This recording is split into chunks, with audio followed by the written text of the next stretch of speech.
So recently there was a proposal that educational programs for emergency medicine must be 48 months. So instead of the majority of programs at this point being 3 years and a few being 4, they would all go to 4 years.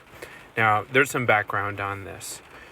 In the past, before MD and DO programs were combined, if you were in the DO match, the AOA match, it had to be a 4-year program. And MD programs were 3 or 4. There are some places like Manhattan or California where still they are 4 years because they are very academically focused. There are a lot of people that enjoy the protected time or more flexibility during 4th year to do toxicology or peds or ultrasound or med ed or whatever they want to do with their career. Fine. You can still match into those fellowships from a 3-year program, but that extra time can make you more competitive, especially if you were thinking of Chicago, Manhattan, Miami, LA, competitive areas. And there have been a lot of boomerish takes on, it's an extra year of attending salary. In the next 20, 30 years, the $200,000 to $300,000 opportunity cost of being a trainee for an extra year as opposed to being an attending isn't going to affect you that much. To which I say, that's a ridiculous place to start, right? That's hundreds of thousands of dollars. That's more than a lot of households. The mean household income in the United States will make for several years.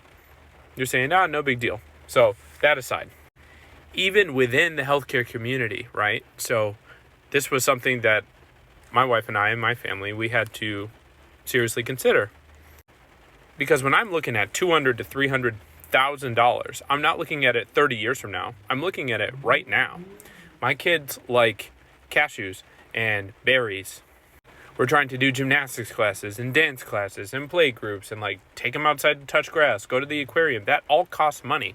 And I don't have that as a trainee. So the need for money is now. I don't care about 30 years from now. And in my situation, and people who have families, besides that, it's a time issue. You work almost half as much as an attending as you do as a resident.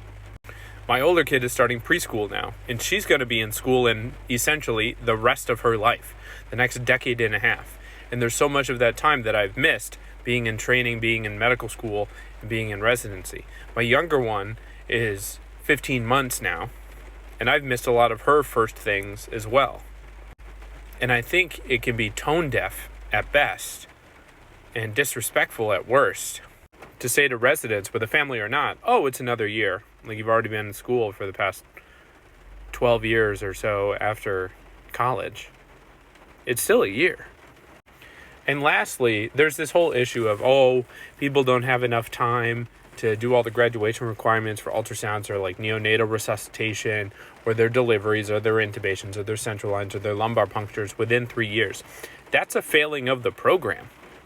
That's not saying, because of these programs, which often are for-profit HCAs or small groups that have more residents than they need, but it's cheap labor, then they're just going to have cheap labor for an extra year.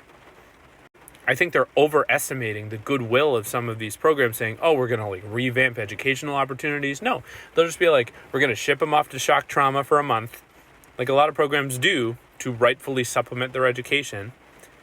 And then for the other 11 months that year, we have cheaper labor than buying another attending or APPs.